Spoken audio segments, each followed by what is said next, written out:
የስራ ማቆም አድማ መጥተው የነበሩ የጤና ባለሙያዎች ከአንድ ወር በኋላ ወደ ስራ ተመለሱ። ከግንቦት መጀመሪያ አንስቶ የስራ ማቆም አድማ የመቱት የጤና ባለሙያዎች ከሰኞ ሰኔ 9 2017 ዓ.ም ጀምሮ ወደ ስራ መመለሳቸውን ለቢቢሲ ተናገሩ። ባለሙያዎቹ ባለፉት ወራት የደሞዝና የጥቅማ ጥቅሞች ጥያቄዎችን ጨምሮ የባለሙያን ሕይወት እና የጤና ስርዓቱን ያስተካክላሉ ያላቸውን 12 ጥያቄዎች አቅርበዋል።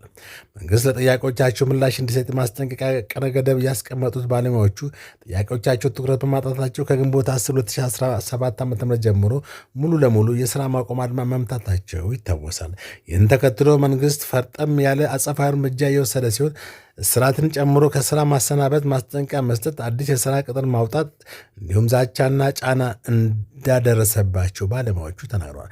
የኢትዮጵያ የጤና ባለሙያዎች ንቅናቄ በሚል ማዕቀፍ የሚታወቁት ባለሙያዎቹ ሲያደርጉት የነበረው እንቅስቃሴ መጀመሪያ ምዕራፍ መጠናቀቁን በማስታወስ ከሰኞ ሰኔ 9 2017 ጀምሮ ወደ ስራ መመለሳቸውን ሁለት አስተባባሪዎች ለቢቢሲ ተናግረዋል።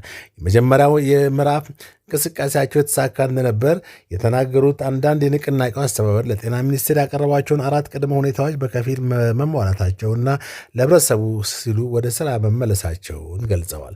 ህዝቡ የተበደለ እንደሆነ እያየን ነበር። በጣም ብዙ መጉላላቶች ነበሩ። ከማህበረሰቡ እንደወጣ ባለሙያ ይህንን መቀበል አልቻልንም የሚሉት አስተባባሪው ወደ ስራ የተመለሱበትን ማንኛውም ሲያስረዱም የህብረተሰቡ ለቅሶ እና ጩኸት ግድ ስላለን ነበር ብለዋል።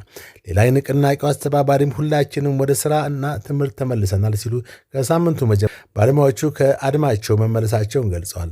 አንዳንድ የጤና ተቋማት ግን የጤና ባለሙያዎች ወደ ስራ አትመለሱም በሚል ክልከላ እንደተደረገባቸው አስታውቀዋል። የጤና ባለሙያዎቹ የስራ ማቆም አድማ ከመቱ በኋላ ታካሚዎች መስተጓጎላቸውን የተናገሩ ሌላ አስተባባሪ ባለሙያዎቹ ወደ ስራ ሲመለሱ የጤና ስርዓቱ ብዙ መናጋት እንደገጠመው መረዳታቸውን አመልክቷል። በስራ ማቆም አድማ ታካሚዎች የጤና ስርዓቱ ላይ የደረሰውን ጉዳት በሚመለከት እስካሁን በመንግስት የተባለ ነገር ባይኖርም ከዚህ ቀደም ጤና ሚኒስቴር የተፈጠረ ክፍተት አለመኖሩን አስታውቆ ነበር። ከጤና ባለሙያዎች ጥያቄ ጋር በተያያዘ በመላ ሀገሪቱ ከ100 በላይ ባለሙያዎች የጸጥታ ኃይሎች በቁጥጥር ስር ውለው ነበር። የፌዴራል ፖሊስ ባለፈው ወር የጤና ባለሙያዎችን የመብት ጥያቄ ሽፋን በማድረግ ትርምስ እንዲፈጠር ከሚሰሩ ኃይሎች ጋር ያበሩ ያላቸውን 47 የጤና ባለሙያዎች በቁጥጥር ስር ማዋሉን አስታውቋል።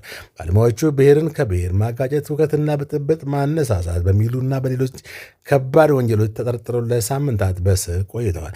እነዚህ ባለሙያዎች ከስር እንዲፈቱ ለጤና ሚኒስቴር ቅድመ ሁኔታ ማቅረባቸው የተናገሩት አስተባባሪዎቹ ሁሉም ባለሙያዎች መፈታታቸውን ለቢቢሲ አረጋግጠዋል። እኛ እስካለን መረጃ ድረስም ሁሉም እንደተፈቱ ነው ብለዋል። አብዛኞቹ የጤና ባለሙያዎች የክስ መዝገባቸው ሳይዘጋ በዋስ እንደተፈቱም ተናግረዋል። አግባብ ባልሆነ መልኩ ከስራ የተሰናበቱና የታገዱ የጤና ባለሙያዎች ጉዳይ በሚመለከት በሕግ እንደሚጠየቁ አስተባባሪው ተናግረዋል።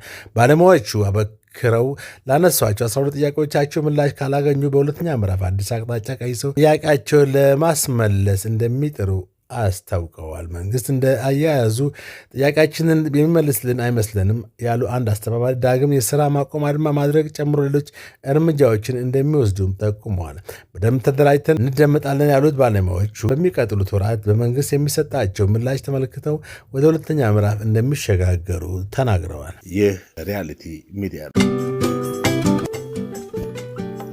ሪያሊቲ ሚዲያ የማንኛውንም ሃይማኖት፣ ብሔር፣ ዘር እንዲሁም ጎሳ የማትወግን ሲሆን ከየትኛውም ፖለቲካ ፓርቲ አመለካከት ጋር በመወገን መረጃ ለማቅረብ አትሞክርም። ሪያሊቲ ልክ እንደ ስሟ በእውነት ላይ ብቻ የተመረኮዘ መረጃን ለተደራሲያን ታቀርባለች። ስለዚህ ሪያሊቲ ሚዲያን ላይክ፣ ሰብስክራይብ እንዲሁም ሼር በማድረግ የሪያሊቲ ሚዲያ እውነተኛ የሆነውን መረጃ ብቻ በየጊዜው ያገኙ። ሪያሊቲ